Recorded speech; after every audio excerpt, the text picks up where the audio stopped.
Welcome to the Undisputed Podcast. I'm your host, Joy Taylor. On today's show, could LeVar Ball overshadow Lonzo's matchup against LeBron James?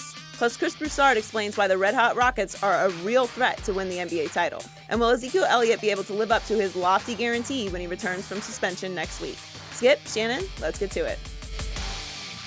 The Lakers and Lonzo Ball continue their road trip against the King and the Cavs tonight. Cleveland has been rolling lately, winning 15 of their last 16. On Tuesday, Lonzo's brothers, his mom, and of course his dad, LaVar, were in the front row to see Lonzo's loss at Madison Square Garden. Yesterday, LaVar was back in the headlines, sitting with LiAngelo and LaMelo on the Breakfast Club radio show in New York. LaVar was asked about LiAngelo's shoplifting incident in China. Let's take a listen. It's just a bad mistake that a young kid made. It wasn't like it was like he twisted somebody's arm or went in there with a gun or something or cussed somebody out into them. Small little thing, but people look at it like, when I tell them it's not a big deal. Coming from LA South Central, I've had some of my friends be young, 16, 17 years old, go out shooting up folks and killing folks, and the next day they're not there or they going there for life. Just to get some little shades or something like that, man, and confess about it. I looked at it a little differently. Did it hurt to have to apologize to Trump? He won't let me talk. They wanted to hear that, and he tweeted about it before my speech, so I had to add him in there right before I gave it. Who made y'all? The school made y'all do that? I wrote my original speech, and then when I had to put his part in there in the morning, right before I went. Do you think if you were white, you think the perception of you would be the same? Heck no. Right now they scared of me because I'm uncontrollable. You can't control one of us, you in trouble. Because now our vision is wide open. We've been doing the same thing everybody else been having a vision doing, but we just different. What's the plan B in case basketball doesn't work? He told you about plan B. No. He didn't say what the plan B was. He just said he wouldn't be disappointed. Oh, yeah, but what is the plan B? Ain't no plan B. There you go. Ain't no plan B, because I always thought of this with plan Bs. If you 80% in plan A and you 20% in plan B, you ain't 100 in. So don't be mad when you don't make it, because you worry about a fallback plan. Shannon, what's your reaction to the interview? Charlamagne, y'all need to call your boy getting me on the Breakfast Club. I need to be on the club, Skip, don't you? It's always about you. Okay, me and Skip. Can we do the Breakfast Club together, Skip? I'll do it with you. Okay. If Joy comes. Hold on. Wait, we have our own Breakfast Club, right? But I'm just saying, Skip, Joy, we won't do all the time and try to steal our shine. What did you think of what LaVar said on the Breakfast Club? Skip, they asked him if he was white, would he be judged with the perception of him be differently? Yep. Skip, there's some truth to that, because we know this to be truth, because we have over the last 8 years, we had a two-term black president. Today, we have President Trump. Had President Obama said, tweeted, done 1/1,000,000th of what President Trump has done, we know he would have been viewed differently. What would have been said about him? Look at it. Now, Kris Jenner did get blowbacks because people thought she was exploiting her daughters. Richard Williams did get some blowback because people like, look at him. He's standing up in front of the cameras, he's dancing, he's doing all this. Earl Woods, not so much. He stood in the backgrounds. Tiger did what he did. Everybody was happy. Tiger built his brand. Venus and Serena built their brands. They did it. Earl had a whole lot to say early on, but Tiger was backing up every last word of it. Correct. And Tiger and Earl could have easily said, well, I got a prodigy. You're not going to school. I'm going to homeschool you. He went to Stanford just in case, plan B is always a good option. Skip, every time I listen to LaVar talk, and I like LaVar, I actually like him a lot, he still will not accept responsibility, or he does not want his kid to accept responsibility for what he's done. He said, I look at it differently. You know why, LaVar? Because it's your kid.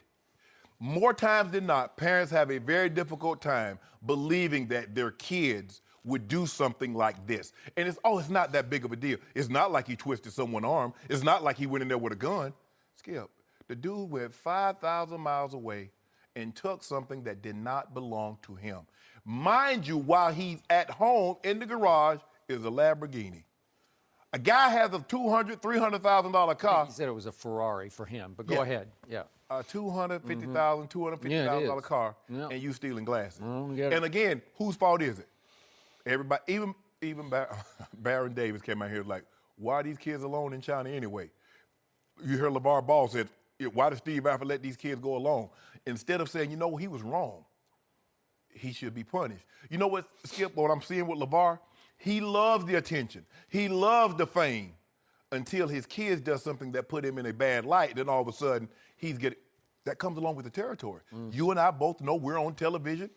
That comes along with it. If we were to do something, it's going to be played up more so than a normal guy walking the street. That's what happens when you become famous. Skip, and again, LaVar, once he can't control the situation, he couldn't handpick another coach at Chino Hills. New coach comes in, Melo, you're not shooting 50 times. You're going to play some defense. Oh, I'm homeschooling you. Now he can't control the length of the suspension that UCLA had put on Jello. You coming home. Now, see, plan B was Lithuania. Once plan A, I can't control the length of the suspension.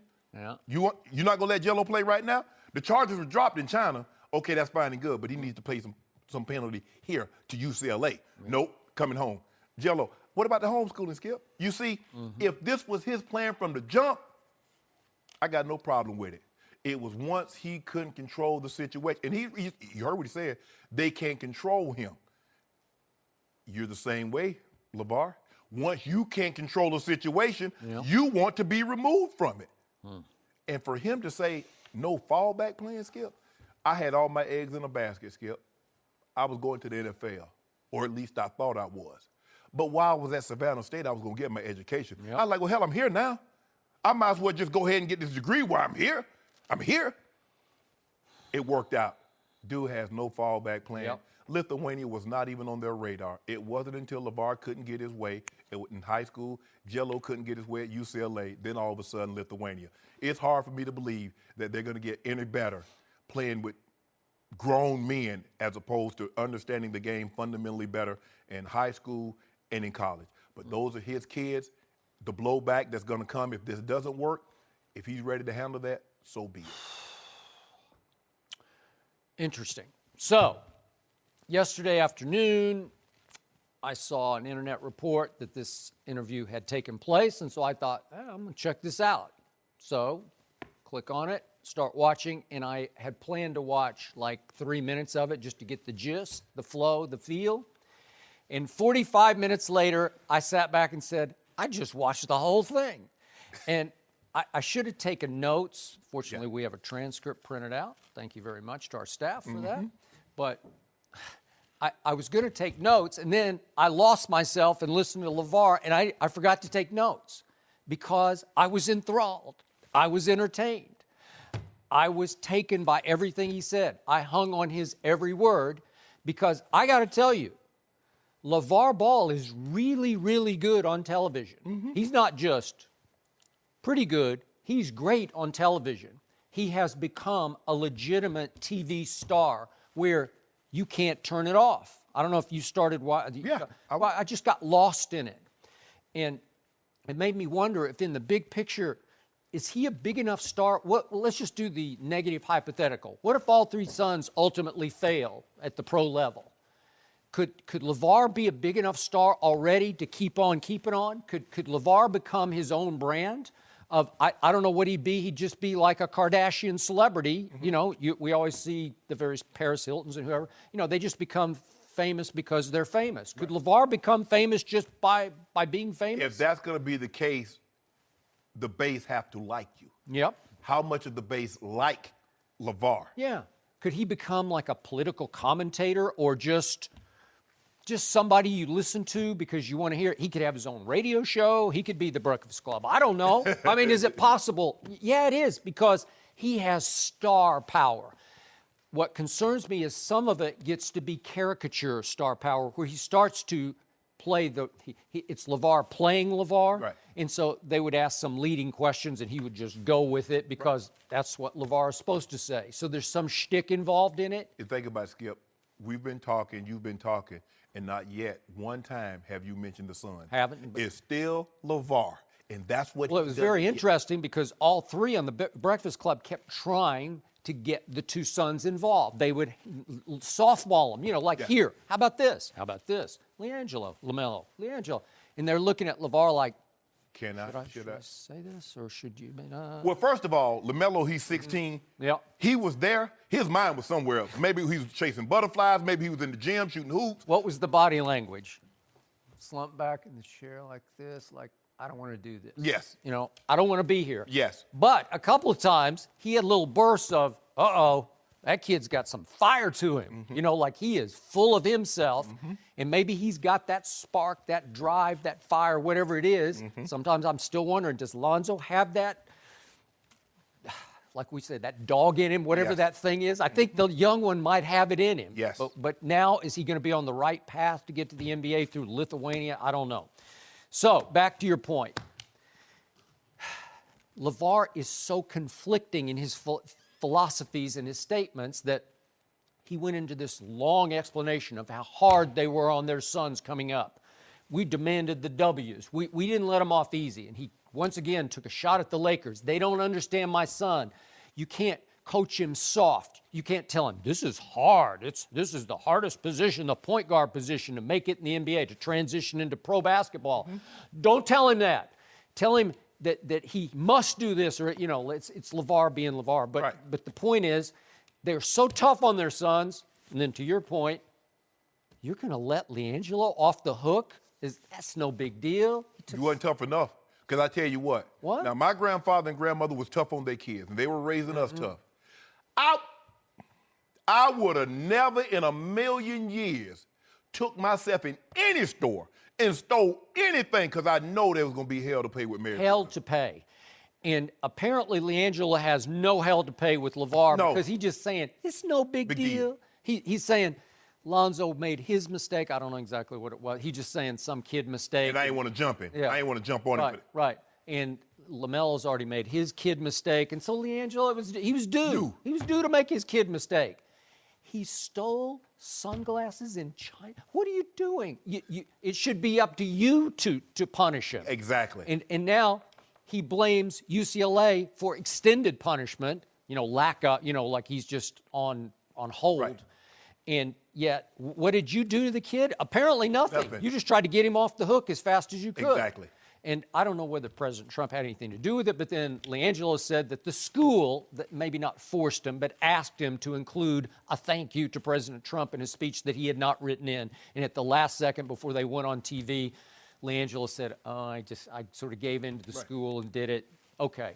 But it shows no remorse, no contrition at all for what you did in China. We got boots. LaVar said we had boots on the ground. Yeah. Why you need boots on the ground if your son keep his hands in his pockets? You don't need boots on the ground. You don't have to worry about apology. You don't have to worry about somebody trying to come to your rescue when they've done nothing. If your son would have took his butt to these and walked, some of these kids will probably never get another opportunity to go to China. So UCLA says, you know what? We're not just going to practice and come back to the hotel. We're going to give you guys an hour. Go as a group. See a little bit of the city. I can assure you Steve Alford didn't tell him, y'all go shoplift, get what you can in your pockets and come on back.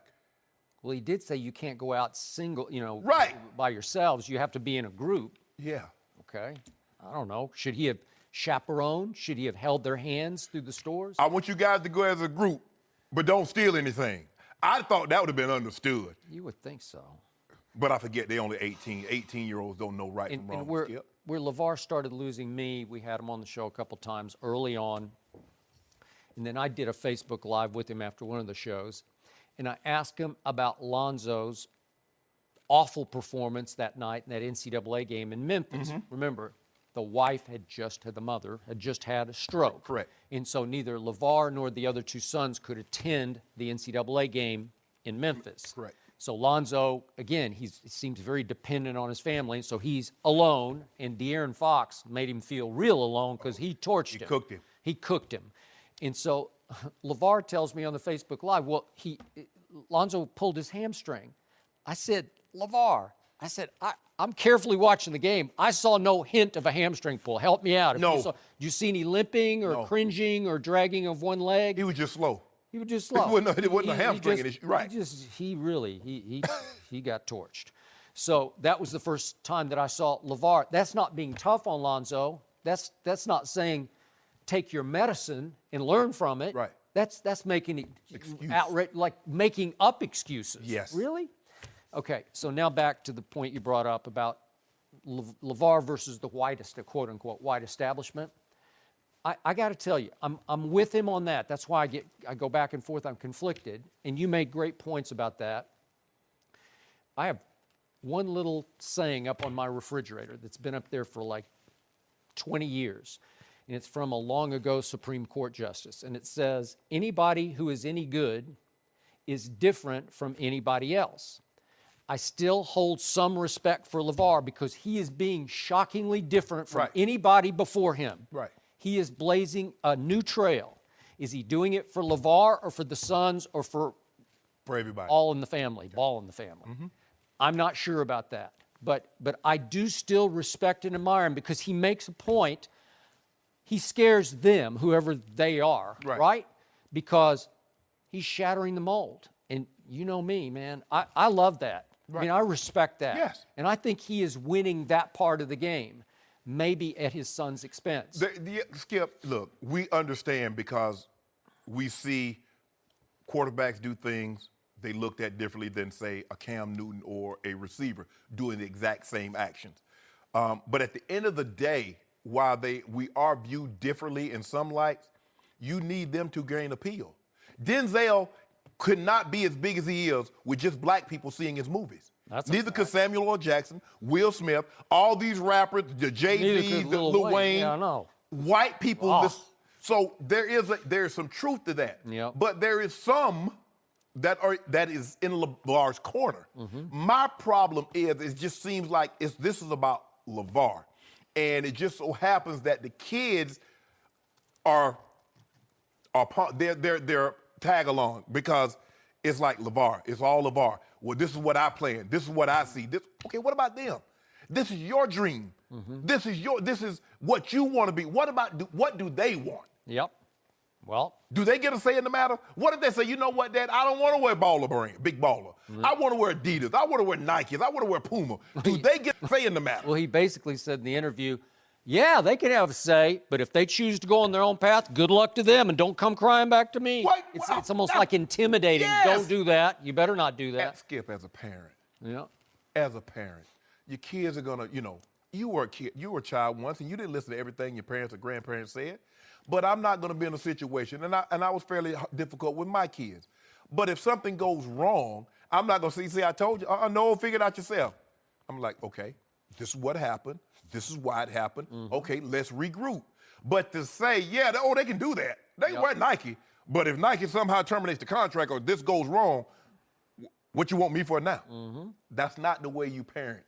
Okay, so those two kids sitting on either side of LaVar, pretty soon, about a month from now, they are bound for Lithuania. And I read a story on Yahoo yesterday from Ben Brust. I don't know if you remember Ben. He helped lead Wisconsin to the Final Four a couple of years back. Okay. Remember that? Mm-hmm. And he tried to make it with the Bucks, didn't make it. He was just a pretty good college basketball player. And his last outpost was Lithuania. And his quote was about the Ball kids, I think they'll last a month maximum. It seems like the worst possible place they could have picked. And he went into all the culture shock of the food and how homesick he got, and that the team either bust or ferried to games in Latvia, Estonia, and Finland. That's what those two kids are in for. And LaVar's saying, they don't need the money. Well, obviously they don't. They just need the competition. So you're going to force your two kids out of school to go play in this situation just to get the competition they need for the next, really, couple of years. Really? If you don't mind me asking, Skip, did Chino Hills win the state championship last year? So they got pretty good competition. They didn't win. They didn't go undefeated. No. So they were getting competition. Yep. It was the fact that LaVar didn't get an opportunity to handpick another coach. That is correct. And this coach says Melo is not going to shoot 50 times a game. He's not going to just cherry pick. Skip, remember the game he had 92. He didn't cross half court. He shoot the ball. He go to half court. They get it. They throw it down to him. The coach said, oh, no, that's over. Oh, you homeschooling. Yep. But no plan. Hold on, Skip. I thought he was pulling Melo out to homeschool him. That's what he's saying now. What he said. Now, he pulled him out. I'm going to homeschool him. Now I'm sending him to Lithuania. Are you sending tutors?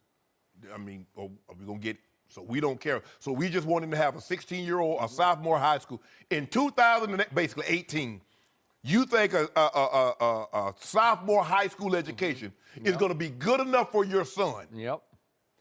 So the eldest son is the one I feel the most for. Again, you and I go back and forth about how good he's going to be, but I do feel sorry for him. Just right now, he's 27 games into his rookie year. He's going to play on TNT, national TV tonight at the King's Palace, at LeBron James versus a LeBron who obviously has some respect for Lonzo, but also wants to make sure he teaches Lonzo an early lesson on national TV. Right. I'm going to guess that LaVar manages to wind up in Cleveland tonight and gets on TV. Maybe the two younger sons will be with him. I just think he'll figure it out how to be there. Of course. Doesn't seem to have anything else going on right now. And the pressure on that kid, you always talk about expectations, are just through the roof of that arena in Cleveland, Ohio for this 19-year-old. Right. Really? Wow, 20-year-old. Would you have? I would not have had any more expectations of Lonzo Ball had his dad not opened his mouth. Yeah. There have been a lot of second-round picks to come. That is correct. And we just let him play. But he lit this fire. I think what makes everyone uncomfortable about this situation with LaVar is that we all want him to show us that he's been tough on LiAngelo because he's taken him out, and it feels like he keeps making excuses for it. But there's something brewing with LaVar. What he's saying when he says he's not controllable, he's defiant, and he scares people, I think we're all looking at it too surfacely. There's something underlying with LaVar. He's onto something because no matter what, like you said, you turned it on, and 45 minutes later you're watching it. He's a star. He just is, and he's on to something. He really is. I think we need to pay a little closer attention. Yeah, he owns something. He in his feelings right now. It's all about LaVar. We'll see. No mercy. Don't look now, but the Rockets have won 11 straight and have the best record in the NBA. Houston beat the Hornets last night, led by Chris Paul's season-high 31 points and 11 assists. James Harden added 21 points. Houston is now 22-4 and undefeated with Chris Paul in the lineup this season. We're joined now by FS1 NBA analyst Chris Broussard. Welcome, Chris. Good morning. Good morning. So, Chris, how big of a threat is Houston to Golden State?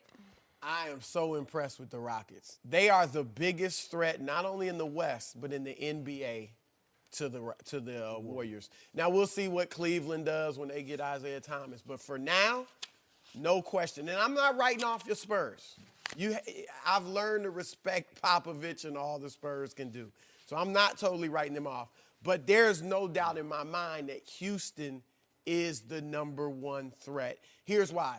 We think of Mike D'Antoni, we're going to think they don't play defense. Right. You haven't been watching if you think they don't play defense. They're tied for 5th in the league in defensive efficiency with Chris Paul, P.J. Tucker, Luke Mute, Clint Capella protects the rim.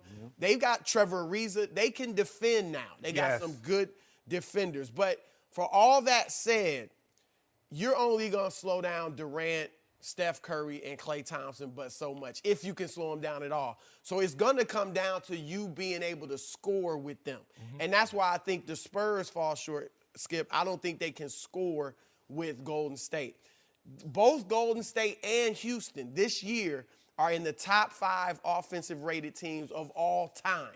So they can shoot the three almost as well as Golden State. I think they actually do have the best backcourt in the league, not starting backcourt, but when you throw in Eric Gordon off the bench giving you 18 points a game, I give them the best backcourt. Chris Paul gives them a mid-range game, so they have some, they're not as predictable, shoot the three or get in the paint. So I think he'll be huge for them in the playoffs. Here's I got 2 concerns about them. One is Mike D'Antoni. As great a coach as he is when he's in the right situation. Regular season. And what hurts him in the playoffs or has hurt him is his lack of attention to detail. They have some great series, his sons with the Spurs. I mean, great series. And it always seemed to be at the key moment, a missed rotation, a lack of execution, an ill-advised turnover. Your players getting off the bench. Yeah, exactly. Yeah, Robert Ory, that cheap shot. But the Spurs tell their guys, do not get off the bench. Yeah. D'Antoni must just didn't say it. So those little things, that matters in the playoffs when the teams are close. Yes. And so I think that And then I got to say this. As great as they are, James Harden and Chris Paul, we have seen both of them falter in the clutch. Now, Chris has had good clutch moments, but he's had some horrible ones. 2014, Game 5, OKC, 2 turnovers in the last 17 seconds. Utah last year, he averaged 27 points in the first 6 games last year against Utah. Game 7, what he had 13. I mean, James Harden. I mean, Game 6 last year. We don't talk about that. We don't. I mean, how you get 10 points? Didn't even look like he wanted to shoot the ball. So maybe both of them together, they'll bolster each other, whether it's confidence, whatever. But those are some concerns, but I'm still going to say they're the top threat. I agree. And the thing that makes them tough, what happens is that for most teams, when your starting point guard goes out, who can initiate offense? Well, Chris Paul or James Harden will always be on the floor. One of those guys will always be on the floor. So they will never be in a situation have to worrying about who's going to initiate the offense. Chris Paul has been phenomenal. Maybe he really did need a change of scenery because he's looked like a different Chris Paul. And when he's on the court, they have yet to lose with Chris Paul in the lineup. They're going to be tough to beat. Golden State. And the thing is, Skip, is that now they can throw Ariza, they can throw Tucker, they can throw Mbah Moute, they can throw multiple bodies at Kevin Durant, not just Ariza. So I love what they do offensively, second-ranked efficiency, 6th in defense, 3-point shooting. We know they're going to get about 40 up a game. All they're hoping to do is hit 15 or 16 of them, and they're going to be good. They're good at the free throw line, Skip. They get 82% of the defensive rebounds. You don't think, because really you only think about Capella, but James Harden, and then you got the 2 and the 3 assist people in the NBA on the same team. I don't know if that's ever been done, and we might not ever see it again. They're the biggest threat. The question, hey, the Warriors might be the biggest threat to the Rockets while you bumping them, Skip Bayless, but we're not even talking about the Spurs because they not going to do nothing. And you gonna like it. You writing the Spurs off? That's it's so dangerous, but I love it. That is because tough. you're gonna have to eat those words too.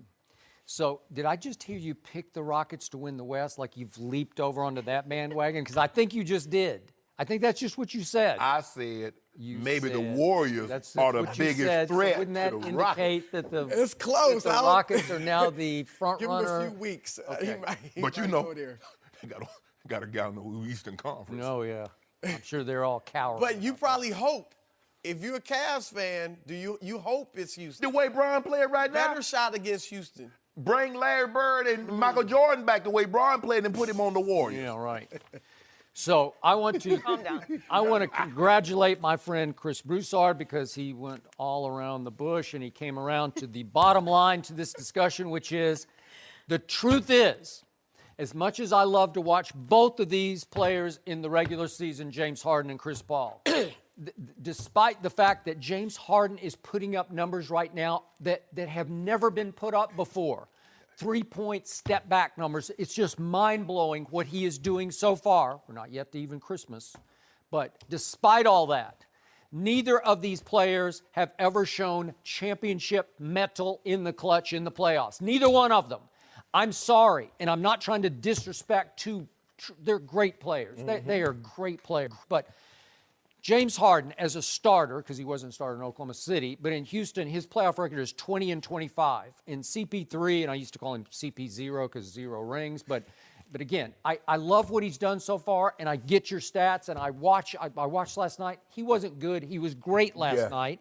He is 33-43 in the postseason. And both players have had huge flameouts, and it started with James all the way back with the Baby Thunder when they went to Miami for games 3 and 4. Remember, he was APB out on James Harden in games 3 and 4. And again, they were just kids playing against a grown man in LeBron, and LeBron broke through, God bless, and he won his first title against Kevin Durant. And where was James Harden? And then Russell Westbrook had one disastrous first half in game 3 in Miami. But the point is, again and again, James Harden has had these flameouts where you say, what was that? When they lost in the conference finals in 5 games, remember the closeout game, he just disappeared in the closeout. It went 2 for 11. And then 12. You don't want to hear about game 6 last year, but that was horrendous. That's at home. He was all-time bad. That was at home, and you shoot 2 for 11, and you lose 114-75 on your home floor when you could force a game 7 back in San Antonio. Right. And then Chris Paul, he had one moment in the sun against my Spurs. When, remember, on the final regular season night of the season, the Spurs go to New Orleans and blow a game that dropped them from the 2 seed to the 6 seed, and they wound up having to play Game 7 of Round 1 at Staples. And Chris Paul was sensational because he looked like he'd pulled his hamstring, and he came back in and made the shot of shots over Tim Duncan to win it. And what did they proceed to do? Chris couldn't play the first 2 games because of his pulled hamstring against James Harden's Rockets. They still won. They go up 3 games to 1, and they blow it. With Chris Paul, you can't blow that. And then James Harden sort of benefits from that. But both of them, to your point, maybe if you combine your strengths, you can cancel each other's weakness in the end, in the postseason, because I'm not sure they're made of that stuff. Whatever that stuff is that you have to go win a championship or carry a team to a championship, I just discount all these numbers. As sensational as they are, I don't believe them yet. Well, last year with Harden, it's one thing if you're just missing shots. That can happen to anybody. Right. Harden looked like he just didn't want to be there. Yeah. It was he just, like it was mental. Was he hurt? Like he was, I don't think he was hurt. I just think it was, he just froze up or something. So we'll see, like you said, if Chris's presence can give him confidence or whatever it is he needs. And vice You're right. versa. That's the one thing. Yeah, Chris, I don't know if I would say he froze up in these moments, but he hasn't delivered for whatever reason. Okay, and I'm going to give hasn't Chris delivered. this excuse. He's 6 feet tall. And sometimes in big playoff moments, you're a victim of your stature. You're just not big enough to go create a shot. Yeah. Although Doc used to just scream at Chris, just shoot it. Because sometimes when he goes selfish, when he needs to do that more. And early on when he was in New Orleans, trust me on this because I was close to these Spurs teams, when they had to deal with Chris Paul, he was a force of nature in New Orleans where they were afraid of him because he didn't have dog, he had bulldog in him. They were afraid that they just couldn't control him and contain him. There were some in the Clippers organization that felt when Westbrook, remember that game, 2 turnovers last 17 minutes, they felt like 17 seconds. Yeah. Westbrook's athleticism over the course of a series just got to him. It was just too much. Now, he won't face that against Golden State or San Antonio, so we'll see if that makes a difference. So I'm here to tell you the Spurs are going to win Spurs the West. ain't gonna do nothing. They're going to win the West. No, they're not. And it's going to come down to They won't even play Spurs in the versus conference finals. it'll be Spurs versus Houston in round 2 in the semifinals, and they will find a way to figure out how to stop Put something all on this. it. Yeah. Put something on it. It happened last year. Put something. I ain't talking about last year. I'll put my pride on it because they're going to win. They're up 23 in the third quarter of Game 1 at Golden State in the conference finals. You're not that prideful. What would have happened? What would have happened if Zaza Pachulia shot doesn't happen? We're having a different conversation because the Spurs would be the defending champs. No, they'd erase you. They would. Yes, they would. No, they'd walk you down. Huh? There's no. Walk 'em down. Y'all had a 22-point lead. You had a 22-point lead at your place, and they beat you by 10. Do you remember what happened on opening night a year ago at Golden State? Yeah, gave y'all false hope. False hope. Yep. They blew them out by, what was it, that like was by 30? opening night. Opening night. I'm just first game with Kevin Durant. Okay, but Kevin, they weren't but comfortable. And then what happened? They love playing in that arena. They love Oracle. If the Spurs get past Houston, there's no way they beat Golden State. There's a big way. And they're No going to way. probably, right now, they would play Golden State in the second round. Right now, but it's going to switch. You because, think Golden State's going to get the top seed? Well, Golden State will I think they'll Houston's track gonna get it. down Houston. I think Houston will get it. Don't worry. We ain't worried about that. We sitting pretty over. We fat cats over here in the Yeah, East. we'll take them as they come. Whoever, if it's Golden State first, we got to deal with. We'll deal with it. Y'all ain't gonna deal with nothing. So who do you have in the West, Shannon? You jumping on Houston's bandwagon? You got Houston to win it all, right? I don't have San Antonio winning. Well, Y'all not Spurs getting and past the Houston second play round. tomorrow night. So. All right, who you want to put some on that? Yeah, I got it. You name it. Oh, yeah. I got it. James Harden finna go by 40. 40 and 12 on y'all. No mercy. The Cowboys have won 2 straight to stay in playoff contention. Sunday night, they head to Oakland to face the Raiders. It will be the final game for Dallas without Ezekiel Elliott. Speaking of Zeke, he made a bet with Hall of Famer Eric Dickerson that he'll rush for over 200 yards in his first game back against the Seahawks on Christmas Eve. And ta-da! Ta-da! Hi, Eric Dickerson. Thank you. I'm back here. First of all, let me start with this. I made a bet last week that I lost about a fifth of Hennessy. That would say a fifth. First of all, that's for drunk. You don't bring that's for your stuff. You come in a paper bag. Yeah. I brought the real deal. So here you go. That's just Very your gift. special. Yes, a real ball, not one you carry in a paper bag. So that's my bet. This thing cold too. Gonna go in my Hennessy refrigerator that they're delivering later today. So there you got. I sure appreciate this. No, I'm a man of my word. I just saw Zeke. I was in Cabo. Were you out of the country? I was in Cabo. You went to Cabo. I went to Cabo. You know, hey, look, somebody had to do the job, so it might as well be me. So I went over there, just to help y'all out, so I can have something to talk about today.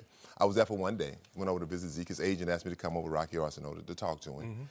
And I can say Zeke is in a very good place. I mean, you being a Cowboy fan, you have to be very happy to hear a good place.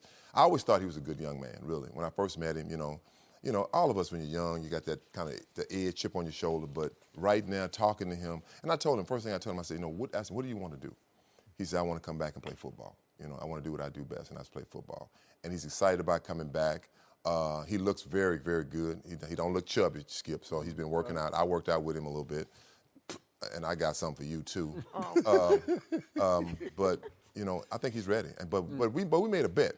So I said, so when you come back, what do you expect of yourself? He said, I'm going to have 200 yards the first game back. I'm like, come on now, Zeke, not 200. He said, yeah. I said, I tell you what, I bet you don't have 200. He said, okay. I said, I bet you my jersey against the game jersey you're going to wear in that game. He said, that's a bet. I'm like, all right. I said, look, I didn't give you a break. I said 175. He said, no, I want the 200.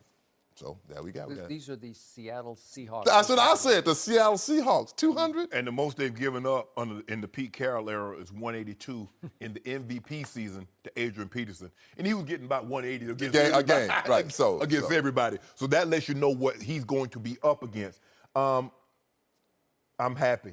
Hopefully he is in a great place. But it's hard for me to believe that a guy can just walk in. Because basically he's walking off the street. It's like opening day. How many guys have gone for 200 yards opening day in an NFL season? After missing 6 weeks, that's what he's done. He hasn't played football. You can train, run on the beach, and lift all them weights and squat, pull sleds all you want to. But ain't none of them football players. Ain't nothing like playing football like playing football. I know. Although he will be fresh. You got to give him that. Yeah, He will be The only fresh. thing I want fresh is fruit. I don't want my player. I want him to be in game condition. I want my running back fresh, though. Yeah, But he gonna be fresh for what? What he be fresh for, Skip? Y'all going home in 3 weeks. Y'all going home. That's what you're doing. So he gonna be fresh for what? Did we get that on tape? Yeah, you're going home. You're going home. I hope he's in a good place. I want him to come back and run the ball exceptionally well, and hopefully we will not have any other incidents. Nobody can railroad him or what he feels he was wrong. Hopefully he learned a valuable lesson through this, Skip, and moving forward, the only talking about one Ezekiel Elliott we're going to do is going to be football related, Cowboy related on the field. Nothing off. I'm happy for him. Hopefully he's in that spot that you're telling us about. Yeah, I mean, I think he really is. I mean, when I say that, and I'm not just saying it, one thing I stressed him, I said, look, Zeke, you have an owner that cares about his players. He does. And he agreed with that. He said, no, I said, if you play with one of these owners that don't care about their players, you will see the difference. I said, you and Dak, y'all play well together. Y'all need each other. And he understood that. I mean, one thing I do like about him, he loves football. When you talk about he loves playing football, he's passionate about the sport. And this has humbled him. You can just tell. It humbled him. I mean, so I wanted to go to Cabo too, Rock. Hey, Rock, I'm telling don't call my phone. Don't text me. Don't when write. When you do go to, you like massages and all that kind of stuff, the Diamante Resort, go there. I mean, it's beautiful. It's beautiful. I'm going. I got to say. So I got to say, this was a good sign that agent called you. I have a lot of respect for you and your wisdom in the position. You've mentored a lot of backs who've come after you, and you're one of those great backs. I think you're the best back ever. That's just me. Thank you. But I do believe that there are other backs who don't really like to give up what they learn. Some don't have much to give up. Some players don't like doing that, Skip. I know. I got it. Some running backs were just so gifted, they don't really get it. They just sort of ran to daylight. But you have a sense and a feel on and off the field. So I'm happy that agent said, you come down here and talk to my guy. And it sounds like that guy was receptive because, I don't know, is he playing a part? Is he saying and doing the right things? I don't think he had to do what you did with him. Like, I think he was open. It sounds like he was open to what you talked about, right? Very, very open. I mean, you know when you talk to someone and they're talking to you with that, like. Exactly. Like, yeah, no, he was like, yes, I totally get it. I understand. The body language, body language tells you a lot. And his body language was like, I know I messed up, but that wasn't me. That was not me. She still stands by, I didn't do that, but I'm taking it and I'm moving on from it. And that's important. Like I told him, I said, look, Zeke, if they came back and they said, here you are, we got a video, you're 100%, you said you didn't do it. I say, still in the public opinion, people gonna say, oh, Jerry paid him off. I say, you're guilty no matter what. I say, so come back, put this behind you. You're still gonna make mistakes. Now, you're 22 years old, just not these kind of mistakes, not this kind of stuff. So he's not gonna be perfect. I told him, no one's perfect, trust me. Okay, but he's in a good place with that. I believe it was Stephen Jones who said early on, just as he started serving the 6-game suspension, that he was going to serve it in Europe. That's what got out there. And it made me wonder, does Zeke need to go someplace to sort of dry out a little bit, to go through some sort of rehab for 6 weeks, to deal with issues with alcohol or whatever? And I don't know if he did that or not, or if you get any feel for that. No, he's been in Cabo for 6 weeks. He has. That's exactly, he's been in Cabo, Europe, close enough. Close. They're real close. He's been at the Diamante Resort for 6 weeks, working out. We went out and had dinner. And, we had a few drinks, but, I can honestly say I watched everything he did. Watched, how he handled people, how he treated people. Just a real respectful young man. Now, we did have one disagreement. And what do you think that disagreement is about? The Dallas Cowboy-Rams game. He said, we had the lead. Y'all got a block punt. I said, look, I say this with Skip all the time. Who won the game? Yeah, y'all won the game. But I said, it's no buts. It's no buts. Magic name, the magic words. Sean Lee. But did he say it? No. All I got to say is W. That's all I serve. Now my W shop. I got a little pop-up shop. They pop it up all over the place. They pop it up? I add a little cinnamon, a little bacon. They flying off the shelf. Really? Them hot dubs in Philly, they selling out. So it's not exactly a health food restaurant. No, it's hot dub. They want them. And they got Hennessy on the side. Yeah. Your team, I tried to open one up in Dallas. Yeah. Couldn't get a permit. They already know. Yeah. Well, my team was ahead at halftime of that game, 24 here we to go 16. with this. My team scored 24 first-half points on the Rams and just couldn't stem the tide in the second half because Sean Lee would have stopped Todd Gurley, especially on the little pass and run for whatever it was, 75 Skip, yards. pro sports, this is how it works, and like in team sports, there's not a quota on the amount of points you can score. So if you score 24 in the first half, you can score 40, 50, 60 in the second half. If you want to. The Cowboys didn't want to, I don't think. They want to stop. Sean Lee got hurt. That's what cost Omarosa a job, Edie. Is that what it is? Yeah, Sean Lee injury. So it's a lot of butterfly effect from Sean Lee. Yeah, wait a second. How do you explain that with Sean Lee, this team is 6-1, and without him, it's 1-5? How do you explain that? I don't know. Hold on. You're talking about this year. Sean Lee has been there since 2008. They've had Sean Lee a lot of those times. Yeah, he's in his prime now. And hold on, first of all, what is the book on Sean Lee? What does his history tell you since he's been with the Cowboys? He gets hurt. He gets injured, doesn't he? Injury prone? What's that? What's the saying? You can't make the club in the tub. Skip. So last year, he stayed healthy all the way through, didn't play the last game at Philadelphia, but he went 13-3 last year when he was healthy. If you don't mind me asking, did he play in that playoff game? Yes. And they gave up 34 points in the playoff game? Yeah, and so he hadn't played for 3 weeks. You realize that because they got 2 weeks off and he didn't play. They didn't get no 2 weeks off. Yeah, they did. They had a bye. Well, I got to give it to you, Skip. You got that. I see the old Houdini effect. You got poof. I pulled one out the hat. You didn't see that? You didn't see that? Truth. See, my restaurant sells truth. No, I want the truth. I want the dubs. Would you like? I'm thinking about opening up in Cali, dubs with avocado. Because I hear avocados is a nice spread out here. They say avocado toast, avocado and everything. So I'm thinking about opening up those pop-up dub shops. I'm thinking about asking our man Eric Dickerson, what if somehow, some way, billion to one shot, the Dallas Cowboys win their last 3 games, or last 5 games as it would be, but there are 3 left, and they beat Oakland, they beat Seattle, and they go win at Philadelphia, and they somehow squeak into some final playoff spot. How dangerous would that team be with Ezekiel Elliott fresh and ready and happy and healthy in the playoffs? Well, I'll say this much here. If it's a fifth, we'd all be drunk. Let's put it like that. But if they get in, they could be a very dangerous football team. I think this team will, with your guy Sean Lee, if he's healthy, with Zeke back, with Dak, the offensive line playing well, they could be a very dangerous football team. But are they gonna make the playoffs? No. I don't know. Vegas say he gave him 4% chance. I say I think probably it's football power index. Well, I give him less than that. Yeah, but I mean, it's a team I don't think anybody wanted to play except maybe my Rams. We can handle them. Philly won't him. We can handle Philly definitely won't him. I want the Rams again in the playoffs. I want Aaron Rodgers again in the playoffs. I would love this. I got a 4% shot, and that man is already starting to sweat bullets over there. Yes, I'm saying pretty. He's saying, please. Because Fletcher Cox is healthy, Brandon Graham is healthy, Jernigan's healthy, Barnett's healthy, Chris Long. Carson Wentz is watching from the side. That's all right. Fold them both. Yeah. Oh my God, it's so aggressive. It's such an aggressive Wait, nickname for Nick wait, Foles. you mean Foles Gold? No, okay. Okay, now see, you laughing, you key it now. Big bet on the line with Eric Dickerson and Ezekiel Elliott. You had 4 games with over 200 yards. Who, me? Did you really? I didn't even know. I didn't know. I can't keep up with And all he had of them. one for 199. And my biggest game. You know your career high? You know who it was against? 248. In the playoffs. Yep. Oh, guess Dallas the Cowboys. Dallas I Cowboys. was me there. boys. I mean, yeah, Man good. wild. Oh, I was killing them that day, Joy. Oh, killing them. Cooking them? You got Killing 'em. you got a big joy to play the Cowboys too. Are you kidding me? Oh, last time I played them, I cooked them. Oh, man. Cooked I'm 'em. like, I got Woody. Is anybody going to make a tackle out I here? got Darren Wood. Yeah, I said the same thing. I'm like, They needed ooh. Sean Lee.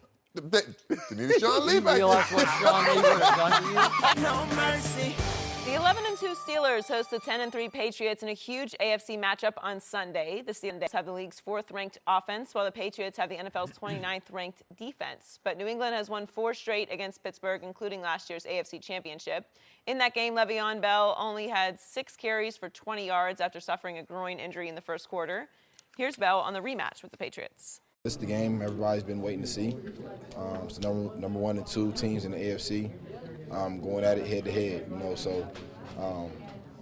This is obviously a game that a lot of people, even before the season started and the record was out, people probably circled on their calendars. So I'm definitely going to embrace the game.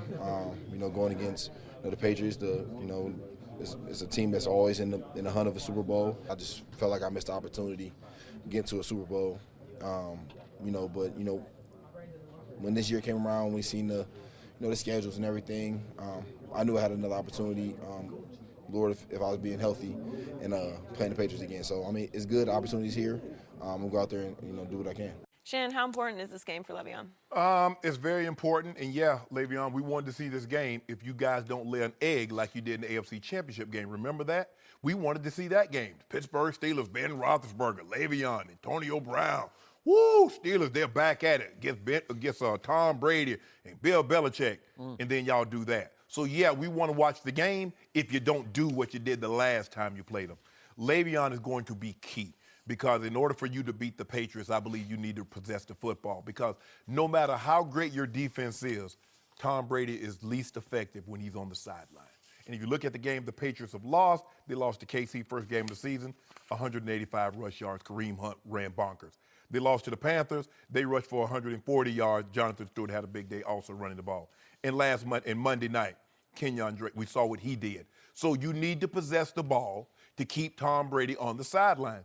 Le'Veon needs to have a big day, Skip, because the thing is, if you can't stop the run, I don't believe you can beat the Steelers. And when Le'Veon Bell gets 23 carries or more, the Steelers are 20-0.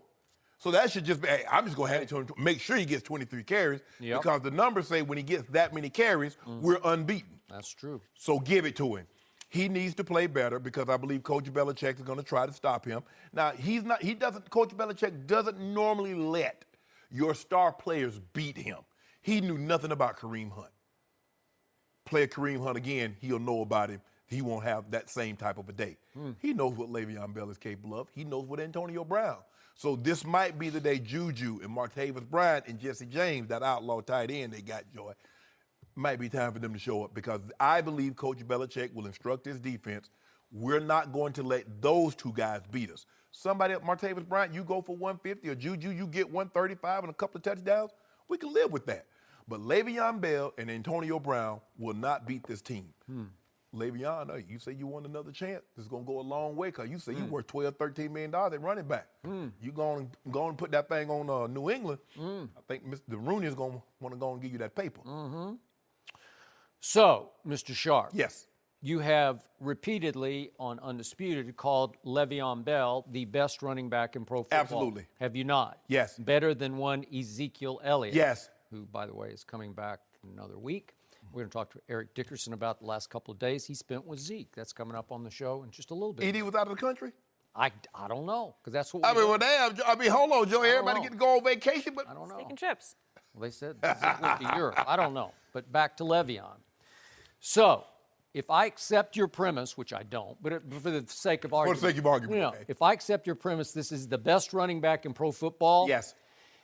He should own this game the way Tom Brady has owned game after game after game after game after game against the Pittsburgh Steelers, right?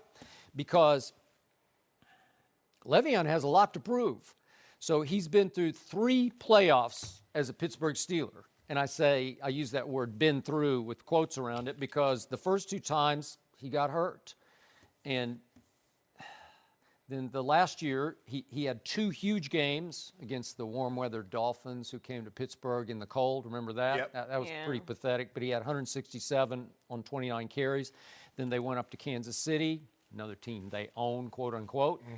And he went for 170 on 30 carries. Those are big time pro football playoff games, Yes. right? And that was a franchise. Those are both Steelers franchise records for playoff games.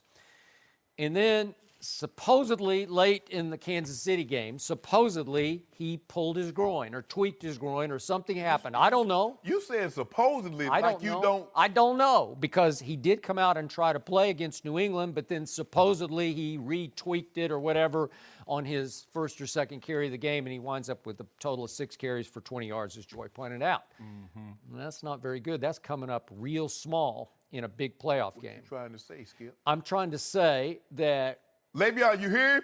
he's on the hot seat up in the Pittsburgh cold. Le'Veon sits on the hottest seat because, seriously, this should be his moment in the sun. This should be a Le'Veon game because I'm going to remind you, the Patriots are 24th against the run. The Patriots allow 5.0 yards per rushing attempt. They allow that. Guess where that ranks in the NFL? Last. Dead last. Every time somebody has touched the ball and run with the ball against the New England Patriots, they have gotten 5 yards on average. Dead last in the NFL. And I remind you, just the last 2 weeks, you hit some of the lowlights, but just do the last 2 weeks. Patriots go up to Buffalo and allow 183 yards rushing, and then in Miami, mostly because of Kenyon Drake, they allow 120 yards rushing just this past Monday night. Now they have the toughest turnaround other than a Thursday night turnaround. But again, you got to travel back to Foxborough and try to pick yourself up off the mat to travel on Saturday to Pittsburgh for the quote-unquote, and I'll take those quotes off, because it's the game of the year, certainly in the AFC, and you can argue in the NFL. This is it. I like filling the Rams last week because I wanted to see what old Walkie to him was going to do. Because he didn't get a chance to come home. He said, I got this, coach, on one leg. You saw what he did on one leg? Did you really think they were going to beat New England in the Super Bowl, though? Who? The Eagles. Oh, with Walkie to him, absolutely. Oh, so you picked New England. So? To get to the Super Bowl. I didn't know Walkie to him was going to look like this. Oh, okay. All right, so you've switched. So the point is, I'm asking you, are you off the Le'Veon bandwagon or on it? Because if you're on it, if he is the best running back in pro football, this is it.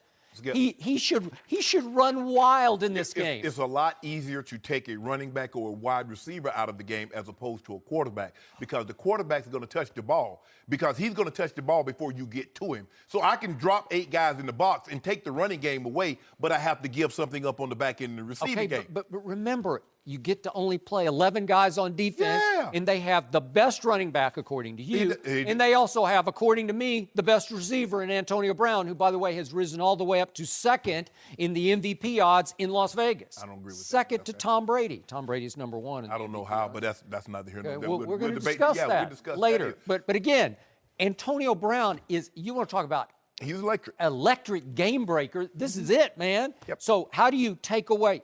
Don't you have to pick some poison here? Yeah. All things being equal, I'm trying to stop the run first. That's what I want to do, Skip, because if I don't stop the run, they can control the ball and the clock and keep Tom Brady on the sideline. That way now I can focus my attention because once I get them, I stop the run. Now I know what Ben, because will Ben take 5 yards here, 3 yards there, 4 yards there, or will he get antsy? That's the question when you play the Patriots, because they don't normally give you anything deep. They want you to go 13, 14 plays. Yep. Coach Belichick believes that the law of averages says if you have to consistently drive the ball 13, 14 plays, you will turn it over. Something bad will happen before you get the ball into the end zone, as opposed to giving up 3 plays and an 80-yard bomb or a 50-yard bomb. So he's going to play the averages. He's going to make you nickel and dime him, play a zone defense. He's not going to, you don't play Antonio Brown man. You might play a man, but you better hit that safety over the top, or you better run the linebacker up underneath him. Okay, I'm shutting off Le'Veon Bell because I know what he represents, because he will control the clock, and then when a team just lines up and they just come downhill, that's just mano a mano. To move a man against his will, Joey. I mean, they hunker down and you just blowing them off the ball. Like, ooh, that's a wonderful feeling. So again, you have 2 really good quarterbacks here. One really great group of receivers, Brady not so much, but he does get Gronk back. Oh, yeah. Okay. All right, so the weaponry is more throwing and catching, yes, right? So it should be up to the runner, because this is just going to be a tug-of-war over clock. It's going to be time of who can keep the other quarterback on the bench longest, right? Yes. Because both quarterbacks are going to have success throwing the football. But see, the Patriots' run game, a lot of it is James White, Deion Lewis, and Rex Burkhead. A lot of 3-yard routes, 4-yard routes, swing passes, flat routes. It's a lot of that kind of stuff. But they get the one guy that no team has consistently found a way to take away from Tom Brady, and that's 6'7", 270-pound Rob Gronkowski. There is no answer for him. They don't have a guy that's big enough, that's physical enough, or has the size that can deal with him. He's faster than you think. And you remember, was it last year or 2 years ago they went up there? And everybody, we were talking about that. Oh, we're ready for them. We know what they're going to do. And Gronk went bonkers. Tom Brady went bonkers. He loves playing there. I think that's his second favorite home. No, it's third. I mean, he got one. Maybe I think he just got into Brookline Country Club. So, Gillette Stadium is his favorite. Then it's, the golf course is home in Massachusetts, and Heinz Field, that's probably his third. Rivers. Yeah, I was about to say Three Rivers, but Heinz Field, that's his third favorite home. I think he likes Brentwood too. No, he like LeBron. ain't got no place up here. He Well, sold that did. place. He sold it. Dr. Dre bought that place. I was gonna buy it, but Dr. Dre beat me to it. Oh, were you? No, Really? What? no. 40 bedrooms and right? Man, who need 40? I don't know. I don't need know. So I'm going to put you on the hot seat once Okay. again.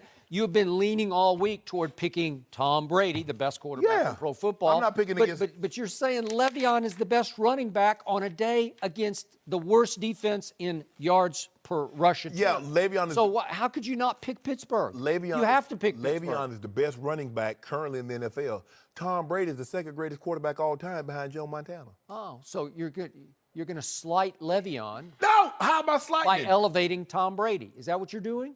How do you? First of all, anybody that has 5 of anything, it's hard to slight them. Huh. Okay. So Or if you have 3 or 4. or maybe you're like saying 4 Le'Veon. MVPs, 3 finals. Maybe you don't really believe Le'Veon is that good. Is that what Oh, you're he's saying? absolutely that good. Oh. He's the best running back because he has no weakness in his game. He'll run. He can run the ball. He can catch it. He can run routes like a wide receiver. He'll block in the blitz pickup. Yep. So there has no weakness, and he's there. He's been there every single game this year. Well, I know somebody who hasn't been. Apparently, he had weakness in his groin or something. I don't know. Skip I don't know it, what Skip. it was. He tweaked his groin. It Okay. happened. Yeah. Hold up. Yeah. You remember last year when you started questioning Le'Veon, he had to drop them bars. You want the man to come out with Drop another track? bars. Well, you know what? He called me shrimp, and that's fine. I'm going to be calling him shrimp on Monday if he comes up as small as he did last Let year me in ask you a question. Foxborough. If he goes for Right? 165 and they lose, you gonna blame Le'Veon? No, I don't think he's going to go for 165, but I don't think he's the best running back. Best running back can't be home for 6 weeks. Huh. Le'Veon, run that thing. Was that his fault? Yeah, You're talking yeah, about Bob. Zeke Ooh, after he got Le'Veon. railroaded with no credible Le'Veon. evidence by the Le'Veon. NFL? Le'Veon, Really? take your time. Pick them Oh, holes however okay. you want to do it. All right. Hey, if you want to walk to a hole, do what you do. And then Tiptoe to those holes. Don't do Tiptoe. that. Don't do it. Well, that's what he did. Don't worry about it. No mercy. Tom Brady is your new frontrunner for NFL MVP. Despite a rough Monday night loss to the Dolphins, Brady is now the clear MVP favorite, according to Bovada. Carson Wentz was the favorite, but that was before he tore his ACL on Sunday. Brady is followed in the odds by Antonio Brown, Russell Wilson, and Wentz fourth. We're joined by Fox NFL analyst Mark Schlereth. Welcome, Stink. Good morning. Good morning. Who do you think will win the MVP? I think it's going to be Tom Brady. Aha. Greatest American. I think he wins. Case closed. Yeah. It's over. You don't even get to talk. Listen, well, I look at what he's been able to do, and obviously leading the league in yardage, 27 TDs, I think 6 interceptions, and done it without his favorite target, Julian Edelman. He's done it with his running backs, and I understand that he's going to complete a high percentage because that's their offense. They're going to do that. They'll throw more, underneath 10-yard routes than pretty much anybody in football. He's missed Gronk for a game, completely revamped, changed their receiving core this offseason, missed Chris Hogan throughout a large portion of the season, and their offensive line has been giving up hits like it's their job. So, you put all those things together, and I think it's going to be hard for anybody to unseat Tom Brady as the league MVP. This notion that Wentz all of a sudden is dropped down to fourth, he played 13 games. He didn't play 3. So we have precedent. Now, throughout the shortened season in '87 in which John Elway of the Broncos won, Joe Montana missed 3 games in 1989. He was the MVP. Carson Wentz lead the league in touchdown passes. He's the #1 scoring offense. They're only lost 2 games. Tom Brady got 10 votes last year. He missed 4 games. But here's the difference. He was suspended. I'm sure some of those writers thought he did something wrong, is why they held that against him. Now, Matt Ryan did have an unbelievable season. 38 touchdowns, 7 picks. He was about 30 yards short of 5,000. So I get that. Did they watch Tom Brady the last 2 weeks? 1 TD, 3 INTs. Did they watch Russell Wilson last week? 3 INTs. Did you walk it to him? On a torn ACL. Now, Dak Prescott went 3 games without throwing a touchdown, had 5 picks. Carson Wentz with a torn ACL. I'm just talking to Mark. I'm talking to Stink. Is Dak Prescott in the MVP race? I'm talking to my former teammate Stink. On a torn ACL, walking to him through a touchdown, something Dak Prescott went 2 whole games and couldn't do with healthy legs. Now, Antonio Brown, I get it. But Antonio plays a dependent position. So if he's having that kind of season, what is Big Ben doing? Is he fettuccine? Yeah, I think you bring up an interesting point. And Antonio Brown, this is what makes this game interesting. Like, if Antonio Brown went out there and they shut down the Pittsburgh Steelers shut down Tom Brady again, and Brown had one of those 4 touchdowns, 220-yard receiving games when it went head-to-head between the Patriots and the Steelers, then all of a sudden I think Antonio Brown, people would look at that and say, but I'm with you. It's a dependent position. It's hard for people to vote that. And Wentz, I get it, man. Wentz has been unbelievable. Unbelievable. And I get that. But I just, the way voters are, out of sight, out of mind, he missed the last, he's going to go. He's not going to get back to the playoffs. It's not a 2-week injury where you're going to come back for the playoff run. It is, but he's done. Russell Wilson has missed 6 games. Has lost 6 games. So, week after week after week after week, I had to sit over here on this side of the desk and listen to this man keying over there about, see what Vegas says? Carson Wentz is the front runner for MVP. He's the favorite for MVP. So now you're down on Vegas? So now you're saying the odds don't make any sense? Doesn't. Oh, they're not credible anymore because Carson Wentz plummeted all the way to 4th. What did he do to plummet? 4 touchdowns and 1 INT, and he plummets to 4th. Wow. You have a lame nickname for Carson Wentz. I can't even say it. And now you have a lame argument for MVP because the truth is the NFL season is just now getting started. We have 3 great weeks left with lots of head-to-head matchups. Can you tell me the only team that has already clinched the division title, if you don't mind me asking? Do you have a cold? Yes. No. Eagles. I'm going to sneeze at your argument from across the table because you have to remember Carson Wentz has been able to lean on a top 5 defense the whole year. And I know he lost his left tackle, but Big V does pretty well over there, and he has been protected as well as any quarterback I have watched all year long. And he has the number 2 rushing attack to lean on, and he's had it all year long. And everything's come up roses for that team until he dived for the touchdown the other day late in the game against the Rams. And I'm sorry he got hurt, but he got hurt. And now all these other candidates have opportunities to seize the moment and the momentum in the MVP race. Tom Brady he's coming off a bad game. He started the year with a bad game, finished up to this date with a bad game. But in between, he's been miraculous. You detailed all, with no Edelman and no Hogan for a while, and the offensive line. You have said again and again, he's taken too many hits, right? He's taken years off his career. Why do we give Tom Brady credit for Coach Belichick letting LeGarrette Blount go, letting his running backs go? Why do he get credit for that? Because he should. Well, I mean, but that's just a fact. But hold on. Wentz has LeGarrette. Tom Brady doesn't. He's got Burkhead, really? Rex Burkhead? That's the way the Patriots wanted to build their offense. They didn't want to no longer run They thought it was Gillislee, and Gillislee is a bust. But Gillislee still is not a power runner. Right. Anytime you look at that, though, you're saying 18 touchdowns. You're talking about production in the red zone with a running back, and you say, let's take that away from Brady, and yet still you're able to win games, and especially the way the season started for them, right? Because the season started, they got waxed in the fourth quarter by Kansas City, and everybody goes, oh, here we go. It's over. The Patriots, and defensively, they couldn't stop anybody in the first 4 or 5 weeks. That is correct. Now, lately, they've done a good job of eliminating the scoring, but teams still run up and down up and down the football field. So I think people look at all those things and say, well, the one thing that's keeping you afloat is Tom Brady. He's the one What guy happened that does after it for they you. got waxed on that opening Thursday night? They went to New Orleans, and Tom Brady outgunned Drew Brees in his house by throwing for 447 and 3 touchdowns and no interceptions. And then what happened when he came back home after outgunning Drew Brees? What happened in his house again?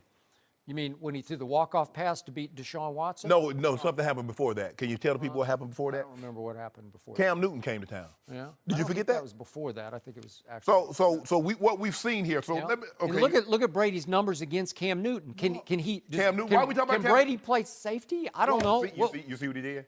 Now Brady has a bad game. It's not Brady's fault. Wentz. Sometimes you can't overcome what you called an historically bad defense. All I'm saying is this. So what happens if Brady put together 2 more bad weeks? Russell Wilson loses another game. They could all, by default, maybe Wentz could win it by default. By default. Ain't no default. Yeah, but Russell Wilson has a chance. He's got big games. He's got the Rams and at Dallas. Yeah. He's got a shot. So 5 games, 5 losses? You will get the MVP to somebody with 5 losses? But you've already predicted that New England is going to win at Pittsburgh because of Tom Brady. That's what you said. No, hold on. And you said I believe that Tom Brady could play safety because if the opposing quarterback was to try to stare down the safety and got locked on Tom Brady, they get lost in those eyes, and then it was correct. They They couldn't get complete a pass. hypnotized. So they Mesmerized. could. Mesmerized, he could play safety. Wentz is going to win the MVP. I'm sorry. It happened. He got hurt, and your argument got wounded. I just want to know who is the only team that has clinched their division. What quarterback leads the NFL in touchdown passes? What quarterback? You know how they clinched is because the team you picked, the Giants, are now, what, 2-12 or And the whatever team they that are? you picked is what, 7-6? Yeah, Okay. because Sean Lee got hurt and Zeke got suspended. Well, I didn't see that coming. Look here. You get excuses or results. Now, excuses, you go broke. You without a job. Results, live in a nice home, drive a nice car. One result for you. He got hurt. I'm sorry. It's over. It's out. You're done. 33-7. You're done. Your guy got you lost. You 26 jumped and on 5. the wrong bandwagon. It blew a tire. Bring it home. You got to jump on another bandwagon. Who donut do you on like? Russell Wilson? Nope. Maybe you could Wentz. go back to your Wentz. first Super Bowl pick, Wentz. Seattle. Wentz. Yeah. He going to win it. You're going to W-I-N-C-E. Definitely going to be It's either over. Wentz or, well, it's going to be a quarterback. We know that because it will break the sports universe if they give it to Antonio Brown. It would. If you don't give it to Jerry Rice, you can't start with Antonio Brown. 22 touchdowns in 12 games, and he didn't win it. Randy Moss had 23. Yeah, no, it's not going to start. Calvin Johnson had almost 2,000 yards, and he wasn't even in the top 5. No mercy. Thanks for listening to the Undisputed Podcast. I'm Joy Taylor. Join us again same time tomorrow morning, 9:30 Eastern. We'll see you then. Fox Sports 1 of 1. of one.